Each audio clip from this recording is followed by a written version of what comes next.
So we pay respect first in the beginning.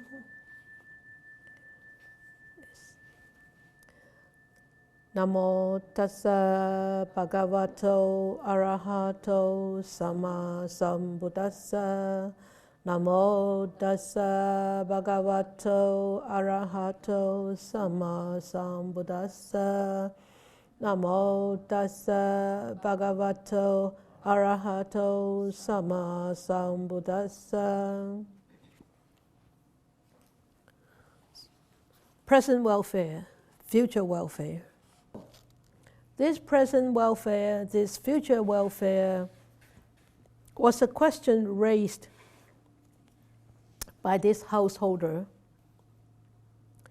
by a Kapacha, and he wanted the Buddha to actually teach them in a way that they will lead to welfare and happiness in this lifetime, also in the future life. He said, because we as lay people, we enjoy sensual pleasures, dwelling at home in a bed crowded with children. Yes.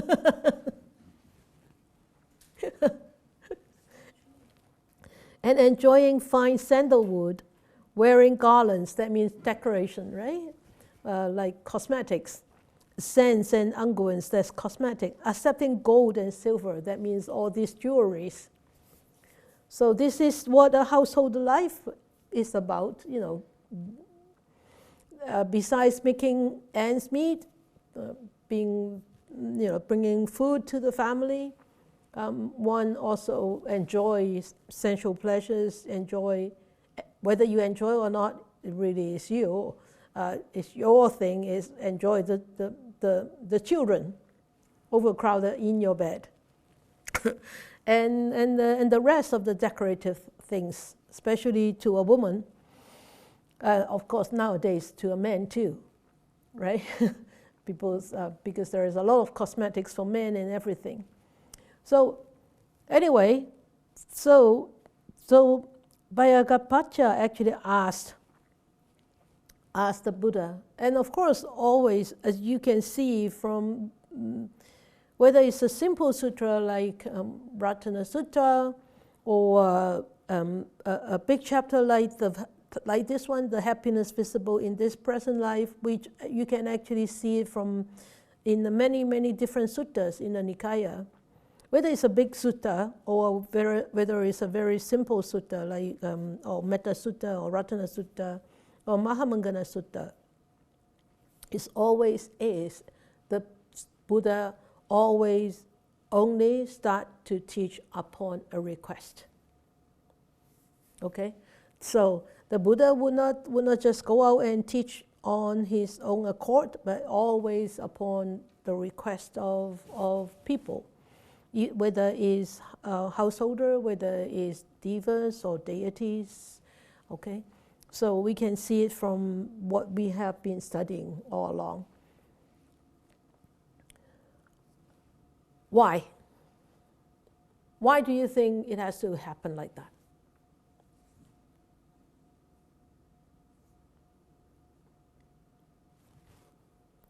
Okay, Nora? Nora, you have to unmute yourself. Nora, you have to unmute yourself. It shows respect. You're asking the teacher to teach you. Yeah, okay, good, very good. Very good. Any other things? Any other? Laurie? To what Nora said, but also it shows that you're willing to listen and to hear. Yeah, very good. And Versha, is it the same? Not really. Yes? Okay. Who else? Anybody else? Dhamma is precious. Okay, Jeremy. Eugene from San Francisco said Dhamma is precious. And Jeremy? Oh, there we go. Because you have to know what somebody needs to be taught. right? The pressing thing that I have a problem with is what I'm looking, because I'll listen most deeply to that, would I not? Say that again. The last bit. You have to ask for a teaching because that thing that I'm most concerned about or thinking about is the thing that I will listen to the deepest. Yeah. Okay. So, Good. Okay. You have all given the really good answers, very good answers, right answers. And as Jeremy said, I request, and for me, I feel that one very important point is, if we don't request it, we sort of being given to us just like this. Who cares?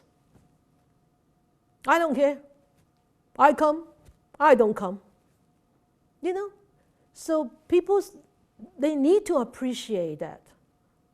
So, and then I have actually experienced that myself so much here in this country. I'm not pointing fingers at any of you. Okay, people register, people don't come because they don't care. So I don't come. One spare spot, but they forget. If they don't come, that spare spot could have been given to other people who could benefit, right? Because people do not appreciate things that is given to them so easily. That's why if I charge, I think all these Zoom courses will be very full. If I charge $100 a session, I think people would just come. More, I think, because they think, oh, $100, it must be very good. I better register fast and soon, then I get some income too, right? Now I don't get anything, except, sometimes you bring us banana bread, or some of you come to weed. I'm just joking. That's why the teachings is so precious, but people do not know how precious it is because it's so easily given to them, right? So that's I think the Buddha did it really, really wonderfully, but nowadays it's very difficult to do. And let us stop there. Don't go further. Okay, so that's why it's always being requested. Okay, so the Buddha said, listen then. Vayakappacha, listen. There are 4 things that lead to the welfare and happiness of a family man in this lifetime. So family men, all the family men, please listen carefully. And also family women, also listen carefully. Okay. Even though the Buddha said to the family man, but the family woman has to listen too. So he said present welfare, future welfare. So the Buddha said there are 4 things. The first thing is the accomplishment of persistent effort. So whatever he means, how he earns his living, the accomplishment with persistent effort. Persistent effort is necessary. Okay, very, very important. Persistent effort in how? He is very skillful, he is very diligent. And also the second thing is he actually what does he say here? He actually investigates the appropriate means to actually make his living. The appropriate means. That's why it comes here. After this is the right livelihood. So if it is done with inappropriate means, then you should understand that it will not bring present welfare. or future welfare, right? So accomplishment by persistent effort in using the appropriate means. And also, he's able to act and arrange everything properly and correctly. Not like disorganized and improperly. Okay, so that is called the accomplishment of persistent effort. Whatever business that he actually engaging himself in, okay, the Buddha right here said, whether it's by farming, by trade, cattle raising, archery, or civil service, or by some other craft, he needs to be skillful. He needs to investigate the appropriate means. He needs to act and arrange everything properly. Then the second thing is the accomplishment of protection. So it means how to protect his wealth. Okay, how to protect his wealth. So set up protection and guard over the wealth acquired by this persistent effort, energetic efforts. So in the old days, there are no banks, there are no safety deposit box. So how could they guard their wealth?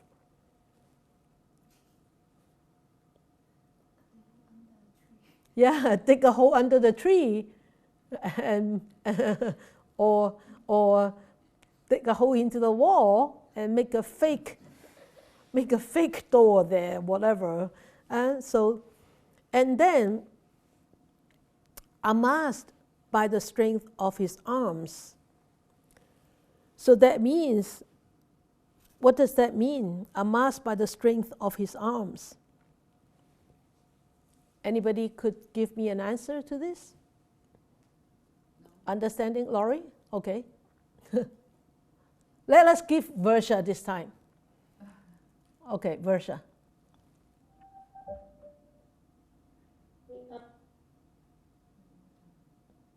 Say that again. I thought it meant by his own hard work and his own effort. Okay, all right. Yep. Okay. You agree, Laurie? Okay, good. Everybody agrees? Yes, okay, good.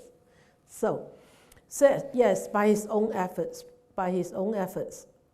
And then the last one is earned by the sweat of his brow. That means he's hardworking. He don't just earn it, without sweat. So that means he's very diligent.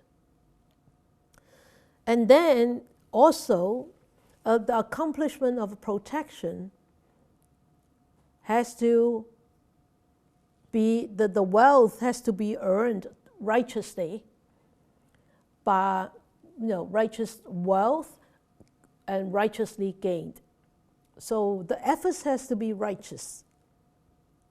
Okay, so nowadays we look around the world, there are a lot of wealth which are not earned righteously, right? So that is not called the accomplishment of protection.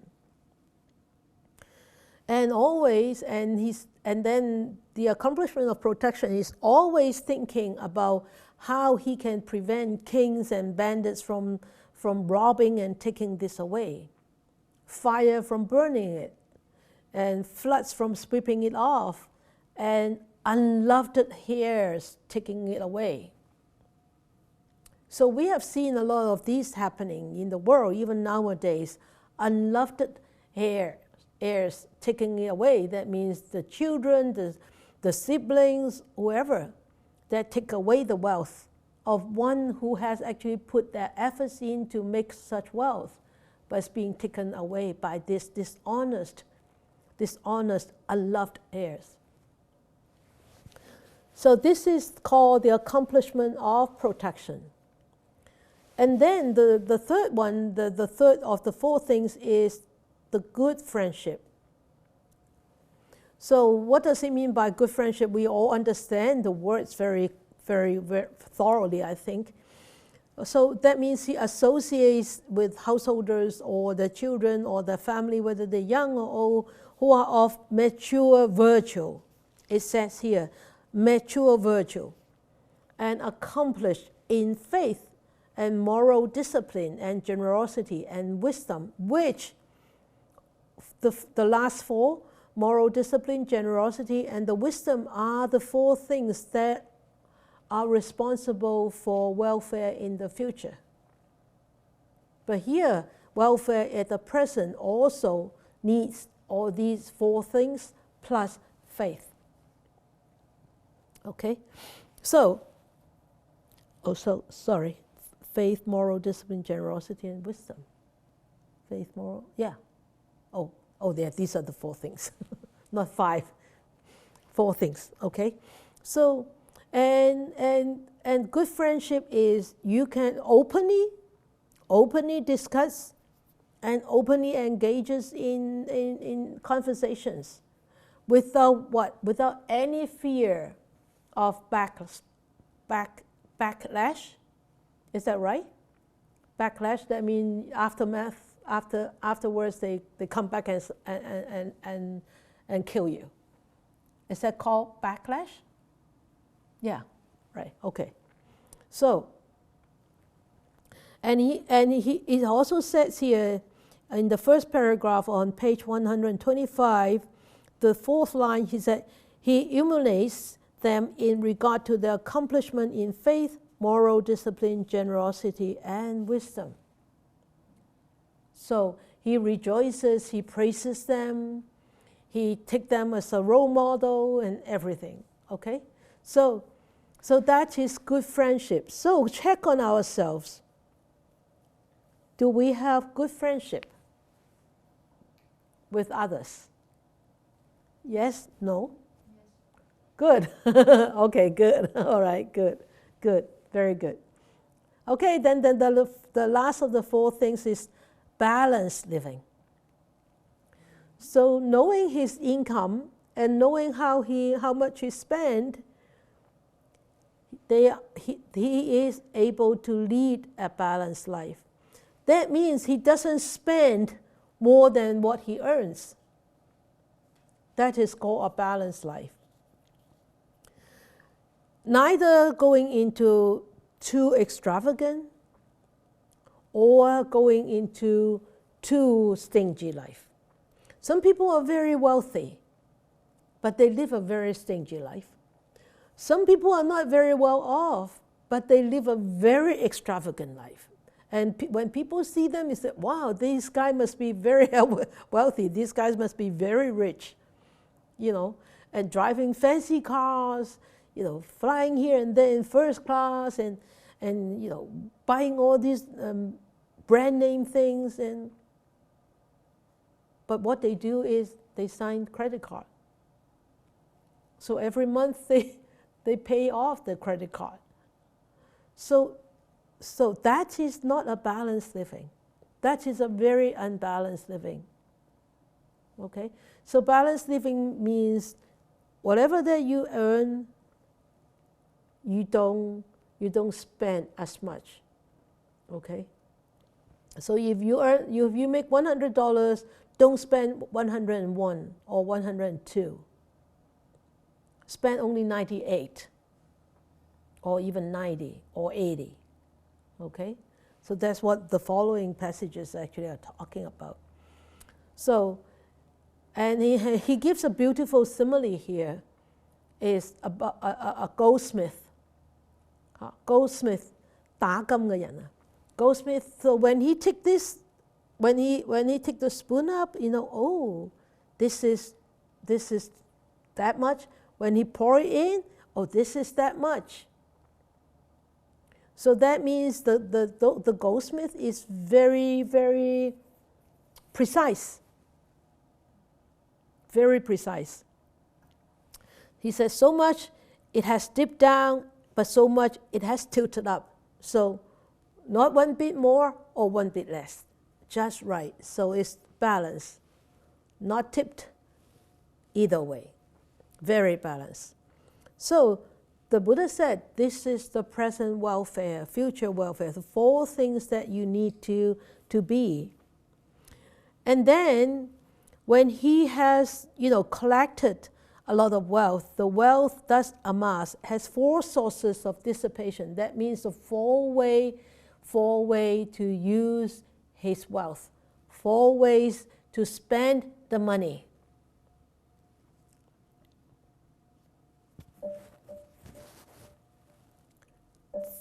For some people, the first way that they spend the money is womanizing or manizing.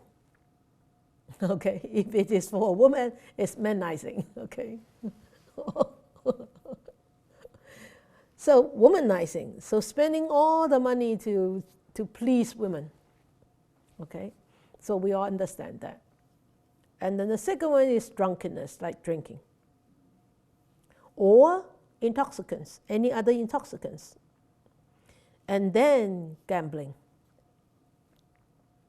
4 ways to dissipate all the wealth. And then with evil friendship. Okay? So, I remember in Dhammapada there was a story about this very, very rich man. His father left him all the inheritance, and he actually married a very, very rich woman. But yet, in the township, there are a whole group of evil friends, wanting to actually have a share of his wealth. So they actually tempted him and led him to womanizing, drinking. No, I don't think there was gambling in that story, but at least womanizing and drinking. And then he spent all his wealth and buying things, and then he spent all his wife's wealth, everything. And then eventually he has to sell his house. So eventually he and his wife actually where did they sleep? They slept under the awning of other people's houses.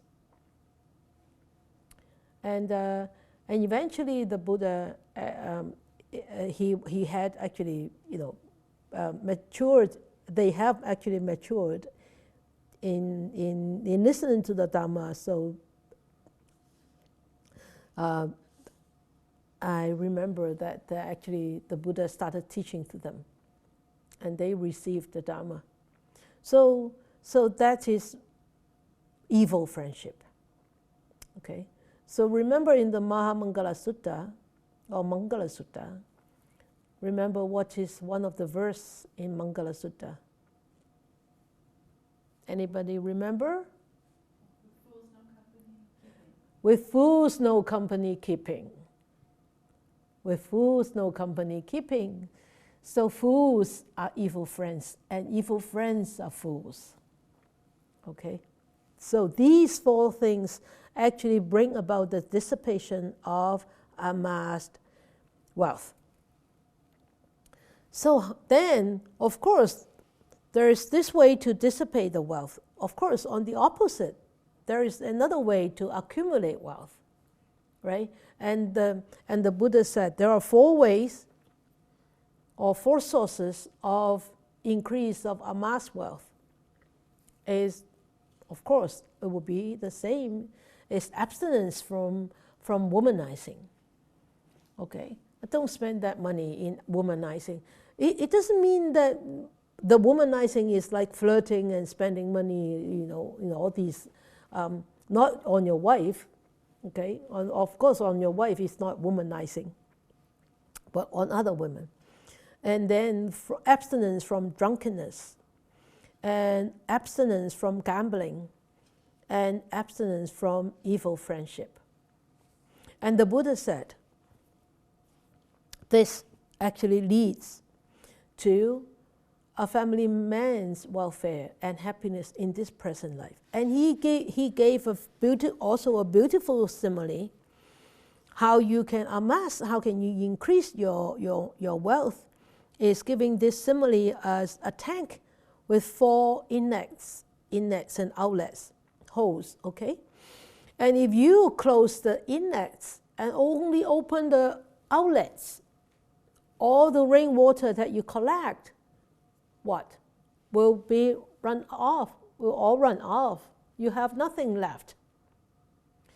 But if you close the outlets and open the inlets, so rainwater will keep coming in, but no, it won't go out unless you open the outlets and let it go and what?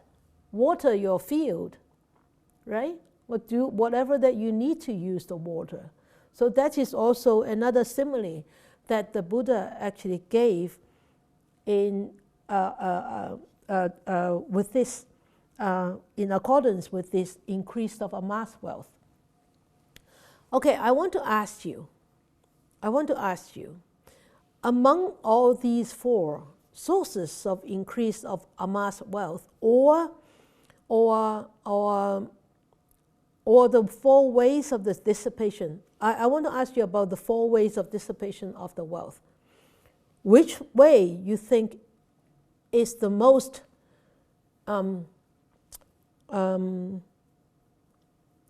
destructive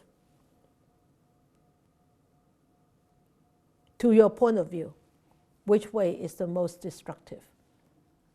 Laurie?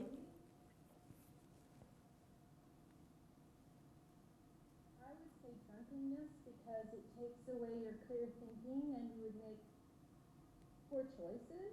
Okay. And Drunkenness. Okay. Okay. Drunkenness. Nora, yes. Evil friendship, because if you have good friends, they can lead you out of your troubles and maybe help you see the right path. Okay. Anybody else? Jelly. You have to unmute yourself, Jelly. For me, it would be womanizing. Why I think when you have a relationship and the trust is broken, it's something you don't get back. Okay. That's good. Anybody else? Jeremy. Good thing that I know all of your names. Jeremy. I'm going to say, I think the alcohol and drunkenness and stuff again, for the simple reason that it leads to all 3 of the other ones as well. Yes, good. Very good. Okay. Anybody else?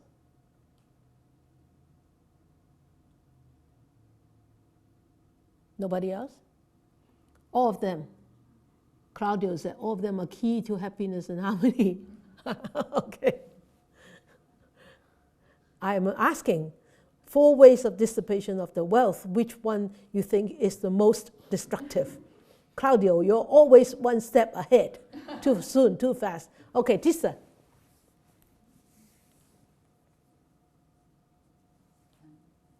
You have to unmute yourself, Tissa. There you go. Okay, yeah. I would say gambling. Gambling. If the wealth is defined by the amount of money that you have, Yes. the faster that you throw away the money by gambling, then you become wealthy. Okay. That's a good way to express that. Okay. Who else? Paul? Drunkenness, it's Drunkenness. as the 5 precepts of Yes. intoxicant, Yes. which lead to an unfocused Okay. mind, which will lead to Everything. Okay. Paul said that the drunkenness leads to an unfocused mind, which will lead to everything. Anybody else? Anybody here? Okay, you say gambling, you drunkenness. Friendship. Versa. Versa, okay. Thinking of our wealth and how if the Dharma is something that provides us with wealth, then gambling is bad, because if you just put your trust in that one and you don't gamble with other ideas and other views and other, we have a good guide, you don't need to gamble with other things. So I just thought of that as an idea. I agree with you. Out of the four, myself, I feel, myself, yes, drunkenness is destructive. It's destructive. Oh, somebody, Williams. Yeah. William. Okay, you have to unmute yourself, William. Do you have them? Yeah, right corner. Yeah, there you go. No. Yes. Go. Okay. Thank you. Okay, William. This is Patricia. I'm using William iPad. Oh, okay. Who are you then? Sorry, I didn't understand. Sorry, this is a Google. Mini Google is talking because I want to say something. Okay, I just say that gambling is the most destructive. I recognize, I know someone in my life that is so addictive up to the point that he loses everything. Mm. His Yeah. factory and his Family. and friends. Yeah. Yeah. Up to the point he has to hide himself, that nobody knows who is this, because he has so much sharp love. Yeah. Yeah. Right. Yeah. Oh, Patricia. Okay. Yeah. Thank you, Patricia. I agree. I out of the four myself, I would choose gambling as the first most destructive, and then drunkenness, the second one. Because after you're drunk, you don't do anything. But the gambling can go on 24 hours. You can only drink that much, then you get drunk. You're done for 24 hours. You get up, you wake up, you have a what? Hangover, no overhang, hangover, then you don't do anything. But gambling is so addictive, it's so bad. I've known people who have lost their family, broken families, not wealth, not even wealth, don't talk about wealth, living. Don't even have sufficient money to buy food and clothes and rent not a decent place, a decent room to live. And of course, with gambling, it's very difficult to come out, because every time they think that, okay, one more, then I'll get my money back. One more game, I'll get my money back. And this so addictive. And they have such a wrong view, delusion, illusion, thinking that this one game will bring back all what he has lost. And when they are on the gambling table, they are just like drunkenness. They are just drunk. They lost their clarity also. And you know, of course, they actually would be accompanied with evil friendship. Yeah. One gambles when they drink too. Great Craigsack. Yeah. So. The biggest threat of gambling is when they win. Paul said the biggest threat of gambling is when they win once. When they win once and they lost, then they they will lose like 100 times. And then they win. And then they win once again. Then that's actually such a deep addiction. Gambling is the one addiction that's actually very difficult to come out. Very difficult. Yeah. So, I mean, that's only my own view. I think gambling usually also has sort of a component of drunkenness. Yeah. Yeah. Usually that also leads. They all go together. Yeah. I've been to Las Vegas once. Ah. And staying in a hotel, when you walk into your room, you have to actually walk past the bar. Yeah, all the gambling stuff, like all the machines and slot machines and stuff. And when you walk through there, there's smoking, and they bring out drinks and stuff. Yeah. Drink. And also womanizing. Yeah. So it's just everything is in there. and a lot of the people, the gambling, they're drinking and they're smoking. Yeah. So that's why I think gambling is the most poisonous to me. Okay, so then we have seen that the four sources of increased wealth. So we go into this. So the Buddha, after telling them these are the welfare for the present life. So what is the welfare and happiness in the future life? And he said there are also 4 things. First is the accomplishment in faith. So placing faith not in anybody else, but placing faith in the Tathagata, in the Buddha, in the teachers, because he is what? He is worthwhile. He is an arhat, and he is the fortunate one, and he has attained perfect enlightenment and perfect in conduct and knower of the world, and nobody can surpass him. So remember, those are the 10 names of the Buddha. Okay, so that is the faith, and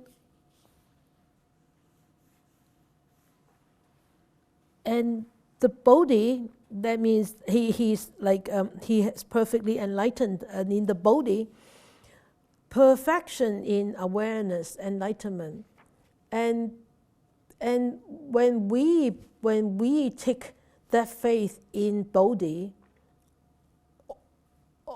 the enlightenment of the Buddha, that means we take faith in the teachings that will, if we practice those teachings, that will lead us eventually to enlightenment in the future. And those teachings we all know, we should all know by heart now, is the 4 Noble Truths and the 12 links of dependent origination and the Dhamma seals, the 3 Dhamma seals. So you all know about those, right? So I don't have to repeat those. So then the second one is the accomplishment in moral discipline. Moral discipline. So we also should be very well versed, literally, about moral discipline. We should actually be able to memorize them back to front to back now, right? So remember, those are the at least for householder, at least the 5 precepts. Is the basic sila that one really need to keep, is not to destroy or intentionally hurt or harm life, and intentionally take things which do not belong to you without permission, and sexual misconduct or adultery, false speech or slandering or gossiping, and abstain from wines, liquors, and intoxicants, which are the basis for negligence. So that is accomplishment in moral discipline. That means a householder actually try to maintain a very, very strong sila, strong morality. So then the accomplishment in generosity this generosity, not just about dana, not just about giving or offering, is this generosity in Pali term is mutta kacha. Mutta, M-U-T-T-A, kacha, C-A-G-A. That means the mind, there is no attachment. The mind, there is no stinginess. In the mind, there is no attachment, there is no stinginess. And also, one very important about this generosity, or the word generosity, is mutta kacha, is there is no expectation of any reward, whether it's verbal, whether it's material. Okay? If you are generous and you expect something in return, then that is not considered as generosity at all. Okay? No strings attached. Yeah, thank you, Claudio. No strings attached. So that means with somebody who actually are accomplished in generosity, they dwell at home, it says in here, they dwell at home with the mind devoid of stinginess and freely generous, open-handed, delighting. It is on page 126, the second paragraph. Delighting in relinquishment and devoted to charity and delighting in giving and sharing. That means always being so happy when one is able to give, to share. Okay, and then the last one is accomplishment in wisdom. Of course, this is the ability or the quality that actually all within ourselves. It's not being cultivated. It's not being. It cannot be learned.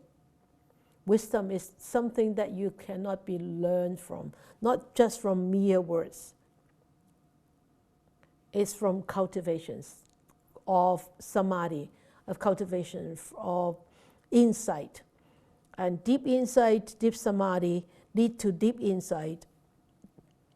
And deep insight and deep samadhi leads to eradications of defilements, afflictions.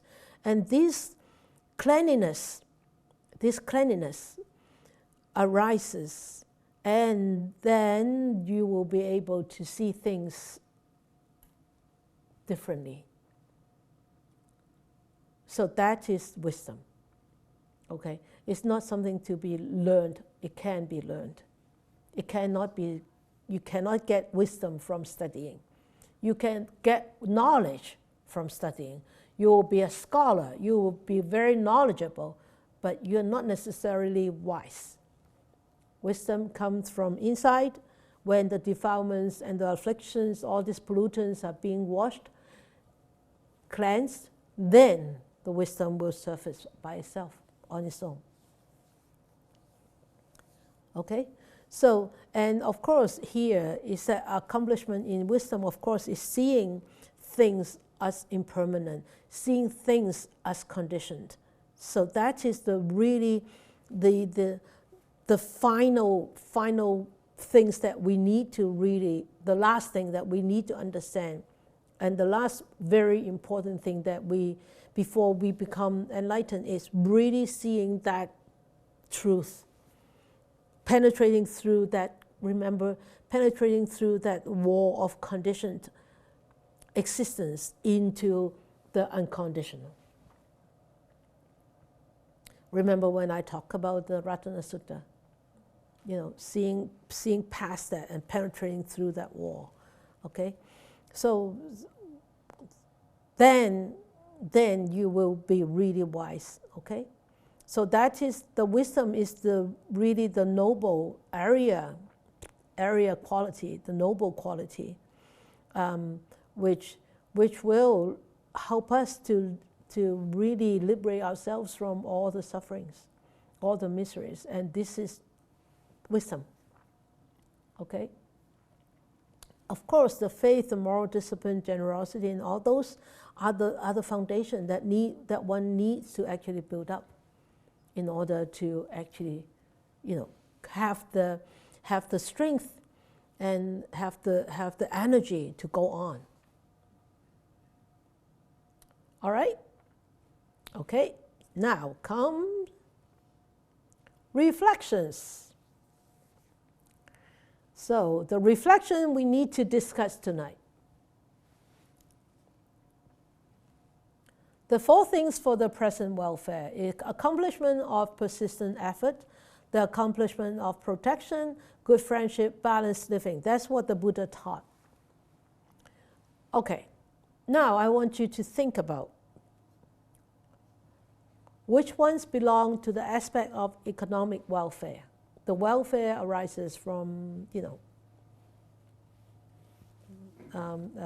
finance or material gain or whatever. Economic welfare.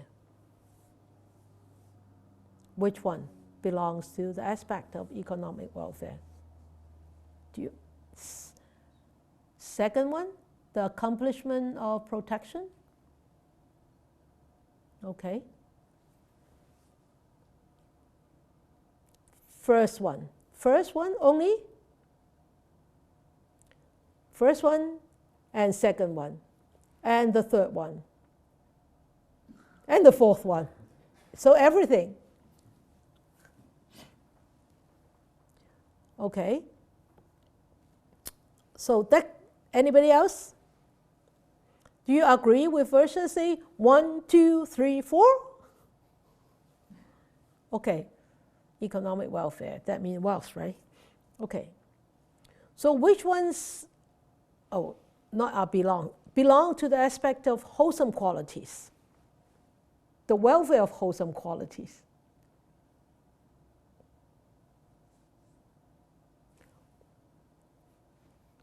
One, two, three, 4. 3 and 4? Huh? 3 and 4, right? Only 3 and 4? Only 3 and 4? Or 1, 2, 3, 4? Okay, Ophelia said 1 and 2, 3 and 4. Okay, so it's 1, 2, 3, 4. Oh, there's 2 questions. Okay, Ophelia said 2 questions. The first question, economic value welfare is 1 and 2. And wholesome qualities is 3 and 4. That's Ophelia's answers.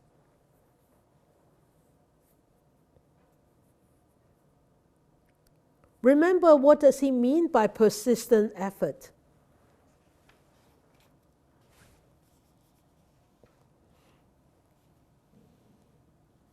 He is skillful and diligent. He investigates the appropriate means, able to act and arrange everything properly. This is called the accomplishment of persistent effort. So effort in his way, in his means of amassing wealth, earns his living by farming, trade, cattle raising, archery, or civil servant. This is economic. This is the first welfare present of economic value. And accomplishments of protection, he protects his wealth, acquired by energetic striving, right? Amassed by the strength of his arms, earned by the sweat of his brows, and righteous wealth righteously gained. So that is also economic.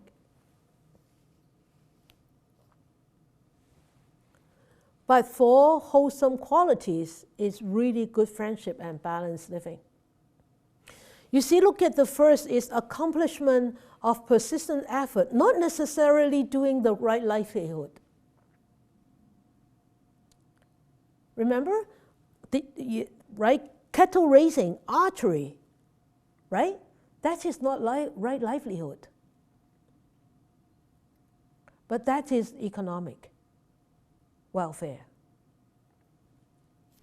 Okay, so it's not 1, 2, 3, 4. It's 1 and 2, 3 and 4. Okay, Laurie, you have a question or you agree? You agree, okay, good. Okay, Ophelia, everybody agrees with you.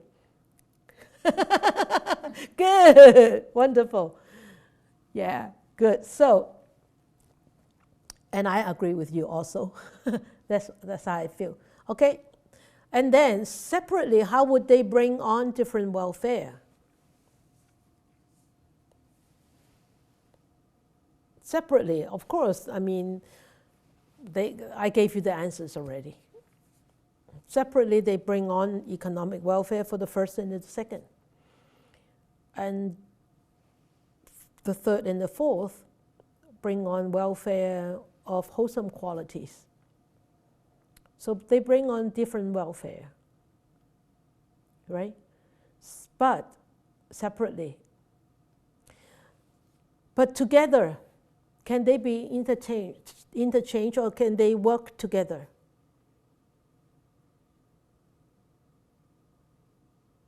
Can they all work together to bring on welfare? Yeah? Yeah, all agree, right? Okay. So that is 4 things for the present welfare. What about the 4 things for the future welfare? That is, the first is faith, second is morality, and then generosity, and the wisdom. So are they connected? Like step by step, okay, I have faith first, then I'll do morality, then I'll do generosity, then I'll be wise. Is it like this, like a ladder, climbing up step by step, 1 step at a time? Versus said no. Ophelia said no. And who else said no? Put up your right hand. Good. Okay, so what do you think are the connections then? How are they connected together? How are they connected together?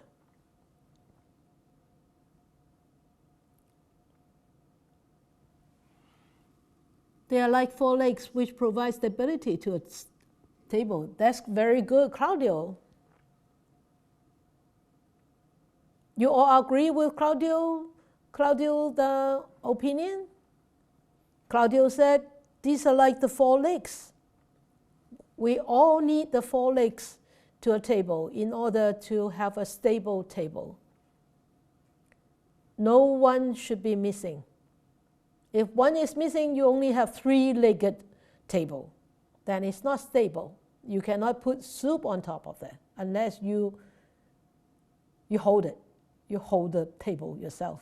You become the 4th leg. Right?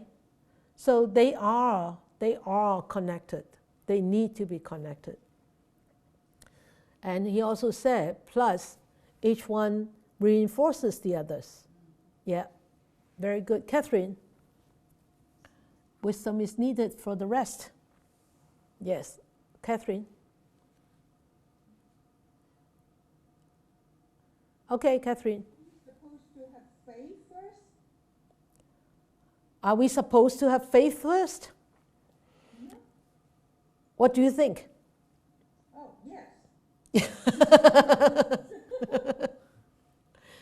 Faith is the very first important step. Very first. Although Claudio is right, see that sense is you need the 4 things all together in order for future welfare. But to start off, remember, faith is very, very crucial. Remember we studied that before, right? Chapter 2. Chapter 3. Approaching the Dhamma, I think. Or, yeah, chapter 3, I think. Page 103, if you want to read. Oh, no, sorry, 103 is my summary. I've written it. Okay. Actually, it's in chapter 3, the end of chapter 3. You go back and read it. That the 14 steps to the ultimate arrival to the ultimate truth. So that is the final arrival at truth. That is the 14 steps. I actually made it out to 14 steps. Then the first step is the faith. Without faith, you won't start off. You won't take The first step is faith. Then without faith, you will not have this, you will not reinforce this, you will not encompass this four step. And these other 3 steps will just naturally come. A lot of people are very generous, but they do not have faith in the Buddha's teachings. They're not necessarily moral, but they are generous. They're not necessarily wise, but they could be very, very clever. Okay? So, so that's that. So some people are very moral, but they are not necessarily generous, nor wise. But faith is the first very important step to take. So if you have time, I strongly recommend you to go and read the last bit of chapter 3. Okay, it's talking about the arrival at the truth. And I can't remember which, I think it's 22nd or 20 the talk 22nd or 23, I can't remember. But read that, and then you will actually you understand why faith is actually the very first important step. Okay? Aren't those 4 also part of the pyramid? Of course. Yes. So Yeah. That's why they're working together. Yeah. Yeah. They have to, as Claudia said, they all have to work together. But in the beginning, you really need to have faith to start off on this cultivation of parami. It's 19. Oh, 19. Dhamma talk 19. We're talking about the arrival at truth. I think 19 and 20. Yeah, both 2. Yeah. Okay. So this is the reflections that I would like. I want us to go through tonight. So, any questions? Any questions? No questions? Show them this wonderful picture.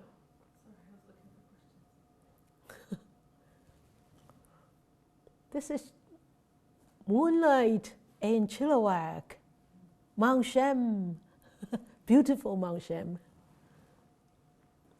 Okay, all right. Any questions?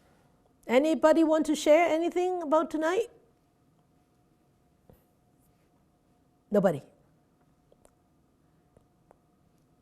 Okay, Laura, Nori. Okay, Laurie and Nora. Okay, whoever come first. Nora? Okay. So lovely to have you back teaching, Sweet Fu. I hope you're feeling rested. Thank you. Thank you, Nora. I'm glad to be back. Laurie? Nora beat me to it. That's exactly what I was going to say. So you missed me for the last 2 weeks. Yeah. Don't miss me too much. Okay. All right. Okay, so that's all for tonight. So the last one is we dedicate our merits.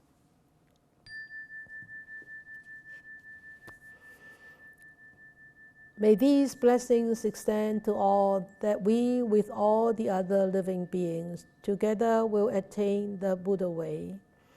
May we wish more and more people will encounter the words of the Buddha, study them, practice them, and help themselves to liberate from their own defilements, afflictions, sufferings, miseries, and be ultimately free, happy, and peaceful.